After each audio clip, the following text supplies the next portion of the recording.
How the Charterhouse came to Schnalstal. Now that we know how the Carthusian order began, let's travel another 200 years forward in time. We are now in the year 1325, in the county of Tyrol. At that time, the ruler of Tyrol was Count Henry of Bohemia and Duke of Carinthia. Like many noblemen of the Middle Ages, Henry was concerned about the salvation of his soul. He wanted to ensure that, after his death, prayers would be offered continuously on his behalf. A prior from the Carthusian Monastery of Mauerberg, near Vienna, learned of Henry's intentions and travelled to Tyrol Castle, the political centre of the county. After many discussions, lasting almost a year, they reached an agreement. Henry would finance the construction of the very first Carthusian monastery in Tyrol. In return, the monks would pray for him, not only during his lifetime, but forever.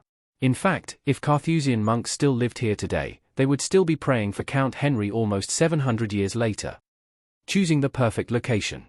Two groups of monks traveled from Vienna to search for a suitable location for the new monastery. The Carthusians were looking for a place that reflected their way of life, peaceful, isolated and surrounded by nature.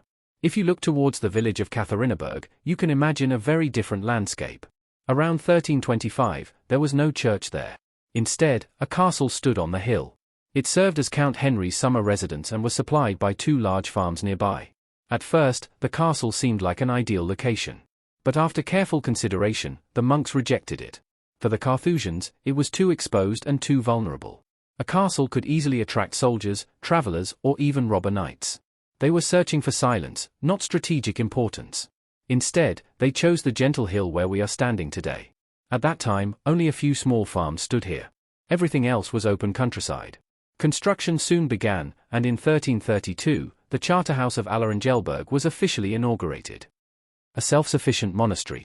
Building the monastery was only the first step. The monks also needed food and everything necessary to survive. Unlike other religious orders, Carthusian monks rarely left the monastery.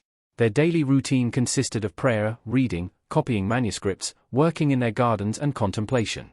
To support the community, Count Henry granted the monastery extensive rights and privileges. Many farms in the surrounding area were required to deliver part of their produce directly to the monastery instead of to Tyrol Castle. The monastery also received valuable fishing rights along the river Adige, from Toll to Ayers and even at Lake Hyder. Fish played an important role in the monks' diet, as they did not eat red meat. These privileges allowed the monastery not only to survive but also to become one of the wealthiest landowners in the region over the following centuries. Did you know?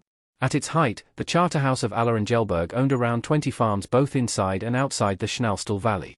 One of them was the famous Gogenhof vineyard near Malengo, which still exists today. Many of these farms were donated to the monastery by families who had no heirs. In return, the monks promised to celebrate Mass for the donors and pray for their souls.